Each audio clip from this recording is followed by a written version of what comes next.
In the vast expanse of time, there are moments of profound transformation, hinge points where the future of humanity is forever altered. One such moment happened here, in the sun-scorched plains of southern Iraq, in a land the ancient Greeks called Mesopotamia, the land between the rivers. Long before the pyramids of Egypt, before the philosophies of Greece or the legions of Rome, something unprecedented emerged from this fertile soil. Not just a village, not just a town, but a revolutionary idea made real, the city. This is the story of Uruk, the world's first metropolis. A place where humanity learned to live together on a massive scale, where power was centralized, and where, out of sheer necessity, the single most important invention in human history was born. Join us as we unearth the secrets of Uruk and reveal the blueprint for civilization itself. In what archaeologists call the Uruk period, this settlement became a human magnet, drawing people from the surrounding countryside. Why? The rivers provided agricultural surplus, but Uruk offered something more: opportunity, community, and security.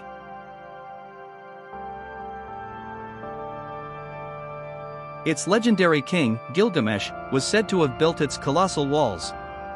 While Gilgamesh remains a figure of myth, the walls were very real. They were a monumental statement of power, unity, and defense, a clear line drawn between the organized world of the city and the wilderness beyond.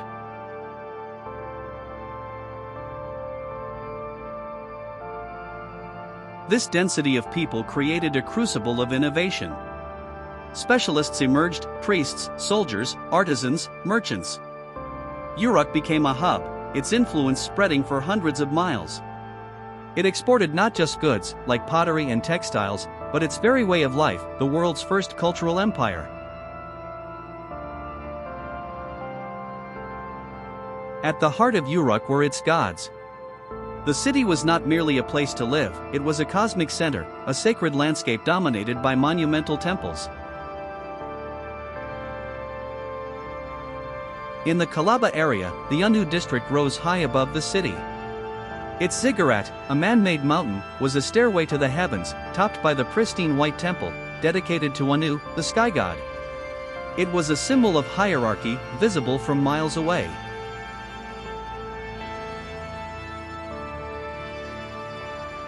In the Kalaba area, the Anu district rose high above the city.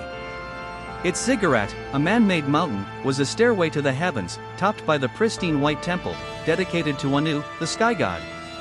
It was a symbol of hierarchy, visible from miles away.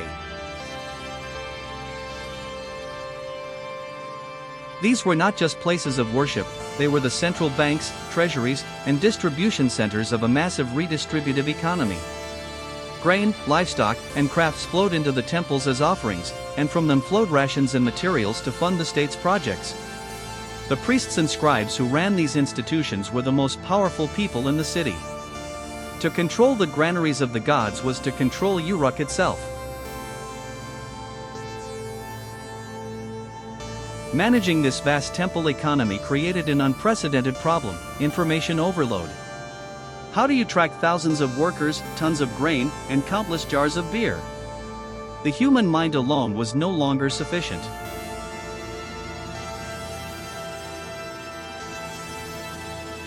The solution, developed in the temples of Uruk around 3400 BCE, would change the world forever. It began with simple pictures, tokens, and seals. But soon, the scribes of Uruk developed a system of abstract symbols pressed into wet clay. This was Cuneiform, the world's first true system of writing.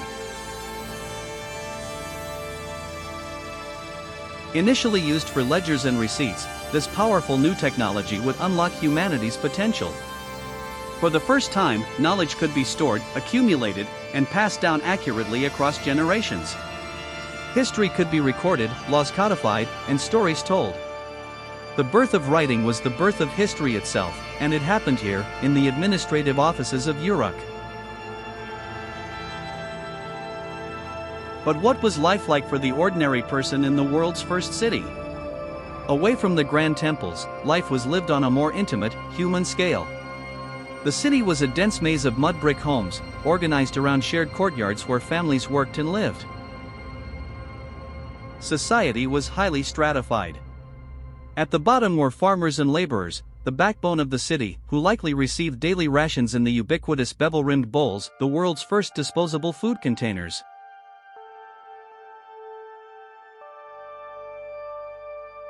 Above them were the skilled artisans who drove Uruk's economy. Potters perfected mass production techniques, while metalsmiths experimented with the new and revolutionary technology of copper metallurgy. In a world without locks and keys, personal identity and ownership were guaranteed by the cylinder seal.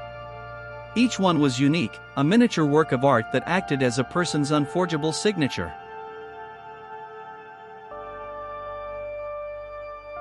From the farmer in the field to the scribe in the temple, everyone had a role. It was a complex, interconnected web of humanity, a new way of living that would define our species for the next 5,000 years.